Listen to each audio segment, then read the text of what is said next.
Well, howdy there, Internet people. It's Bo again. So, today we are going to talk about the UN and the US backed version finally moving forward.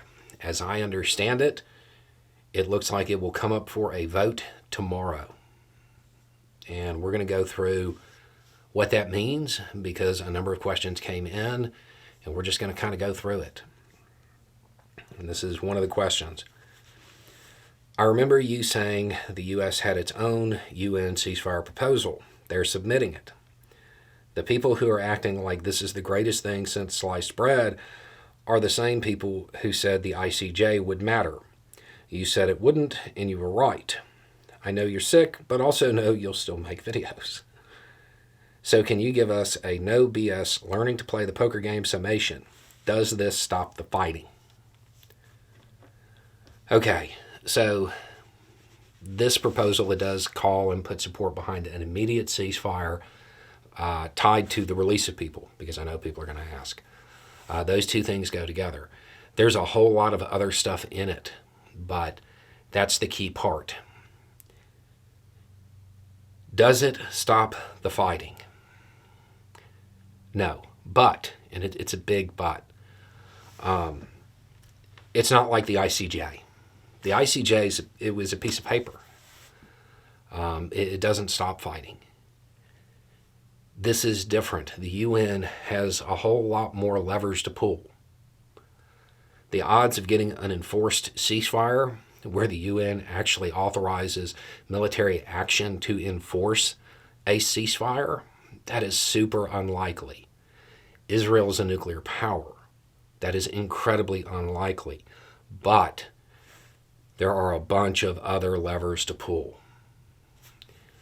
It is important to remember that if this goes through, the pressure that is going to be exerted, it's not just aimed at Israel. It'll be aimed at Israel. It'll be aimed at Hamas. It'll be aimed at Hamas's backers. It'll be aimed at the U.S. And the U.S. is obviously prepared for that. So it isn't a guarantee that the fighting will stop, but it puts a whole lot more pressure, a lot more. It's not pointless. The other thing to remember is that there are ongoing negotiations for a ceasefire, and they're saying they're getting close. We'll see what that means. It's also important to remember what the real position of a whole lot of the countries backing this is, because that's kind of getting lost in this. The real position is not Israel stop going after Hamas. The real position is you've got to get the aid in and you've got to protect civilians.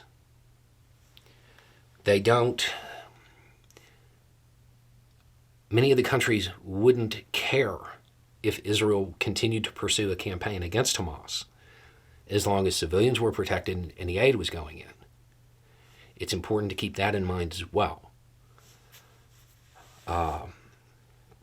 And by protect civilians, specifically about Rafah, which is actually mentioned in the resolution. Now, Netanyahu appears to be trying to leverage his relationship with the GOP in the U.S., with Republicans in the U.S., to kind of alleviate some of that pressure. If it goes through, I don't think it's going to matter much. There's going to be a lot of pressure.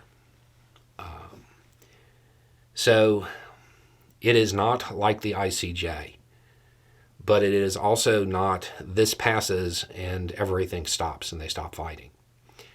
It opens up a whole bunch of new toolboxes to get that pressure. And it also sets a tone as to what various countries care about. So we'll have to wait and see how it plays out, because there's a bunch of different ways this could move, from it meaning very, very little to it turning into an economic thing to it's a list of different ways that it could play out. I feel like the reason they're pushing it forward now is if what's being said about the actual negotiations is true, this is their way of putting pressure on them to close that final gap and get the details worked out. Because whatever deal they have worked out together, meaning Israel and Hamas, it's probably better for both sides than what the UN would push for. So it isn't a guarantee of the end of the fighting, but it's also not pointless. It's not something that just doesn't matter.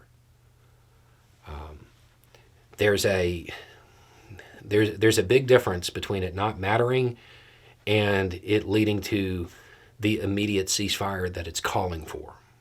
There's a whole bunch of different options in the middle of that. It's important to remember the real line that was crossed was the civilian loss and the humanitarian situation. That's what's prompting the action. So we'll have to wait and see. If you want a ceasefire, hope that this move puts the pressure on the negotiators to close that final gap and come up with a deal that actually leads to a durable, a lasting peace. That's what you need to be hoping for right now. This resolution won't do it by itself, but it's a tool to apply pressure to make it happen. Anyway, it's just a thought. Y'all have a good day.